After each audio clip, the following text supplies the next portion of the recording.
The armistice that ended World War I went into effect at 11 a.m. on November 11, 1918. After 4.5 years, the war was finally over, but the results remained. Devastation was everywhere. People's homes and lands were destroyed. Large areas of France had been reduced to rubble. Cities like Flanders and Ypres in Belgium were nearly wiped off the map.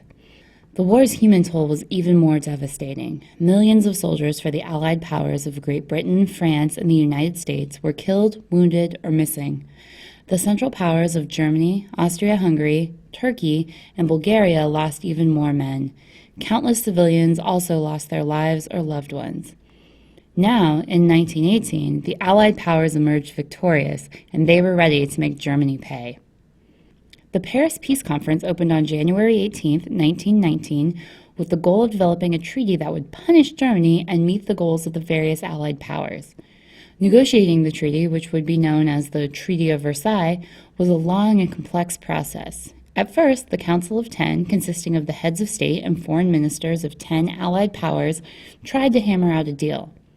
The Council soon proved to be too large, and its members had too many conflicting opinions. By March, the treaty negotiations were being handled by the Big Four, namely the United States, Great Britain, France, and Italy. Italy soon dropped out of the process when its representative became angry that his demands for more territory were rejected. Only the Big Three were left: the United States, led by President Woodrow Wilson, Great Britain, led by Prime Minister David Lloyd George, and France, led by Prime Minister Georges Clemenceau. Each of these men had a different view of what peace should look like and how Germany should be treated. Wilson was interested in building a world trade network, avoiding war in the future, proposing his 14 points for a better world, and avoiding harsh treatment of Germany. George was also looking ahead to potential world trade, but he wanted Germany to pay reparations. Clemenceau, whose country suffered some of the worst damage during the war, desired large-scale reparations from Germany and a demilitarized zone between France and Germany in case of future German aggression. After months of debate and lots of hard work, the Big Three created a treaty with the following provisions. German responsibility. According to the treaty's War Guilt Clause, Germany had to claim total responsibility for starting the war. Reparations. Germany was required to pay damages for wartime destruction. The treaty does not specify a sum, but rather gives the Allied powers a blank check, allowing them to decide on an amount later on. Territory. Parts of German territory were transferred to France, Poland, Czechoslovakia, Belgium, and Denmark.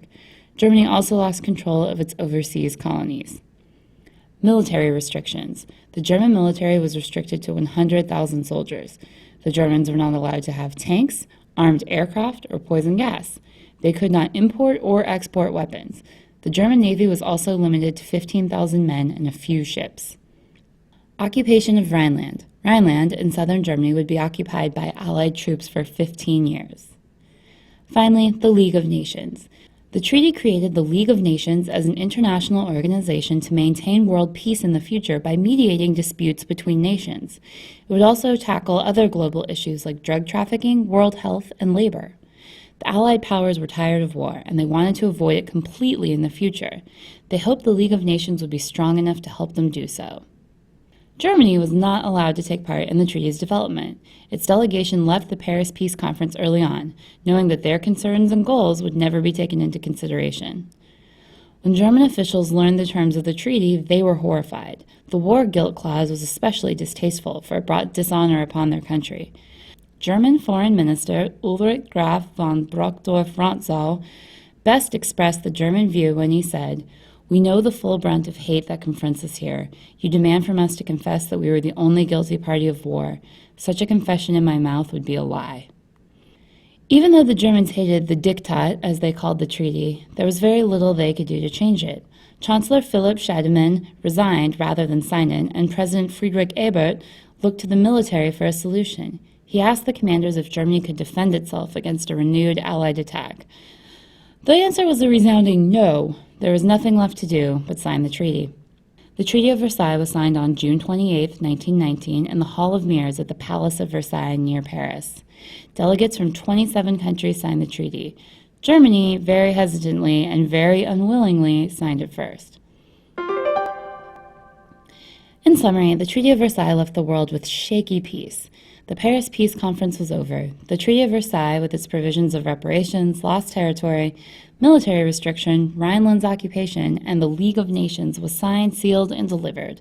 The treaty's major players, the Big Three, Woodrow Wilson, David Lloyd George, and Georges Clemenceau, had gone home. But all was not well.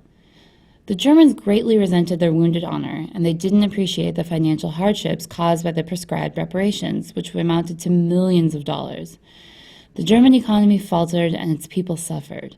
The stage was set for a new leader, someone charismatic, someone who could make Germany feel proud again, someone who knew all the right things to say, someone like Adolf Hitler.